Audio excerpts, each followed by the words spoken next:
Shalom, selamat malam Bapak Ibu Saudara yang dikasihi Tuhan Yesus Kristus. Selamat kita berjumpa kembali dalam renungan pada malam hari ini.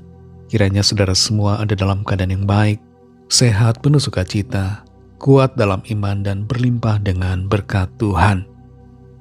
Sebelum kita mendengar kebenaran firman Tuhan, mari kita berdoa. Bapa kami yang di sorga, Bapa dalam nama Tuhan Yesus Kristus, terima kasih kami mengucap syukur untuk pimpinan dan penyertaan-Mu di hari ini yang telah menolong dan memampukan kami dalam tugas aktivitas kami. Saat ini kembali kami mau mendengar sabda firman-Mu. Urapilah kami Roh Kudus supaya kami mengerti dan mentaati akan setiap kehendak-Mu. Dalam nama Tuhan Yesus kami berdoa. Haleluya. Amin. Saudara yang dikasihi Tuhan, ayat firman Tuhan saat ini terdapat dalam Injil Lukas pasal 10 ayat yang ke-29. Tertulis demikian. Tetapi untuk membenarkan dirinya, orang itu berkata kepada Yesus, "Dan siapakah sesamaku manusia?" Saudara yang dikasihi Tuhan, di berbagai negara di dunia ini masih saja ada sikap rasisme. Dan sayangnya di negara kita juga, Indonesia, masih ada sikap rasisme. Sekalipun semboyan negara kita adalah Bhinneka Tunggal Ika, berbeda-beda tapi satu juga, tapi masih ada sikap-sikap prasangka yang berdasarkan suku, ras, dan agama. Orang dari Papua seringkali menjadi salah satu sasaran diskriminasi karena perbedaan warna kulit dan ciri-ciri fisiknya.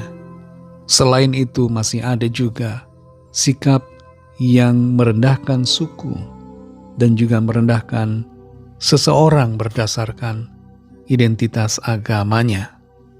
Kalau sikap rasisme itu ada dalam diri kita, maka sikap itu membuat kita merasa berbeda dengan orang lain. Merasa bahwa orang lain bukan bagian diri kita, dan kita bukan juga bagian dari mereka. Tuhan Yesus mengajarkan satu kebenaran yang luar biasa mengenai bagaimana kita seharusnya menjadi sesama bagi orang lain. Bukan menuntut orang lain menjadi sesama kita, tapi menjadikan diri kita sebagai sesama bagi orang-orang yang kelihatannya berbeda dan bahkan yang memusuhi kita.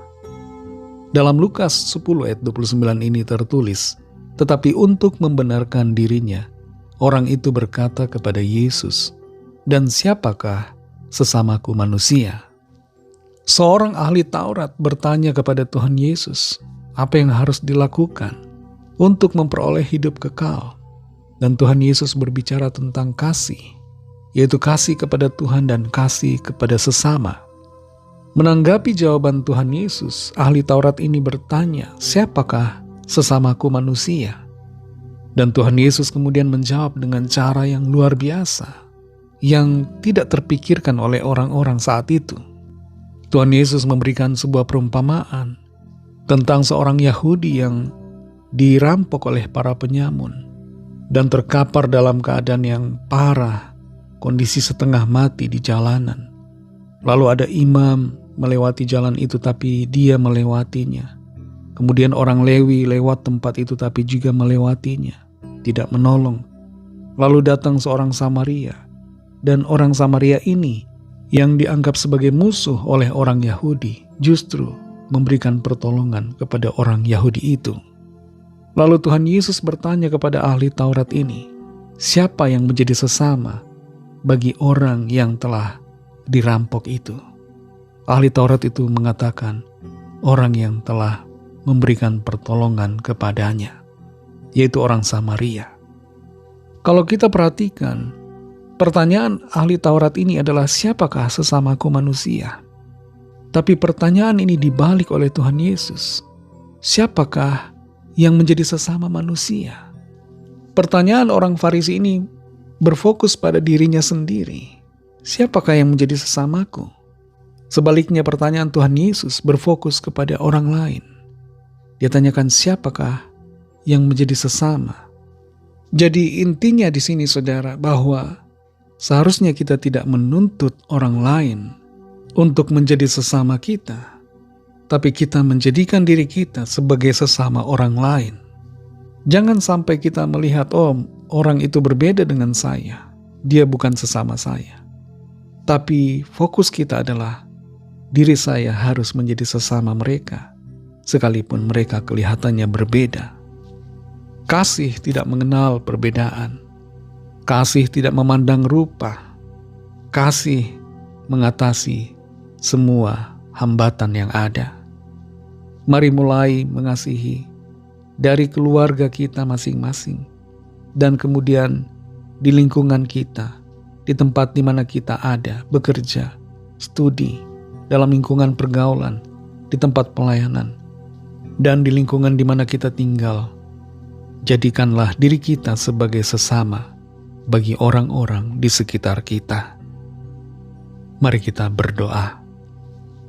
Terima kasih Tuhan Yesus, kami bersyukur untuk firman-Mu yang sudah kami dengar saat ini, yang kembali mengajarkan kepada kami bagaimana kami seharusnya bersikap mengasihi, menjadikan diri kami sebagai sesama bagi orang-orang di sekitar kami. Kami tidak memandang perbedaan yang ada, tapi kami memandang mereka semua dengan kasih Tuhan. Kasih-Mu Tuhan yang memampukan kami untuk hidup dalam kebenaran, untuk mengasihi orang-orang di sekitar kami. Terima kasih untuk firman-Mu. Pimpin kami selalu Tuhan dalam kehidupan kami, supaya kami sungguh-sungguh hidup dalam kasih-Mu. Berkatilah kami di sepanjang malam ini, lindungi kami dalam istirahat kami, berikan kami tidur nyenyak dan bangunkan besok pagi dengan kekuatan yang baru. Kami kembali berdoa bagi yang sakit dan yang sedang dalam pergumulan. Lawatlah ya Tuhan dan nyatakan kuasa, pertolongan serta mujizat-Mu bagi setiap kami. Ampunilah kami akan dosa kesalahan kami, seperti kami juga mengampuni orang yang bersalah kepada kami, dan pimpinlah kami menjadi sempurna seturut kehendak-Mu. Dalam nama Tuhan Yesus Kristus kami sudah berdoa dan mengucap syukur. Haleluya. Terimalah berkat Tuhan. Tuhan memberkati engkau dan melindungi engkau. Tuhan menyinari engkau dengan wajah-Nya dan memberikan kasih karunia. Tuhan menghadapkan wajah-Nya kepadamu dan memberikan damai sejahtera. Berkat anugerah Allah Bapa, kasih karunia dari Tuhan Yesus Kristus, dalam persekutuan dengan Roh Kudus, menyertai saudara semua sekarang ini dan sampai Maranatha, Tuhan Yesus datang kembali, dan bahkan sampai selama-lamanya. Dalam berkat nama Tuhan Yesus Kristus, haleluya, amin. Puji Tuhan, saudara yang dikasihi Tuhan, saya percaya firman Tuhan menjadi berkat dan kekuatan buat saudara semua.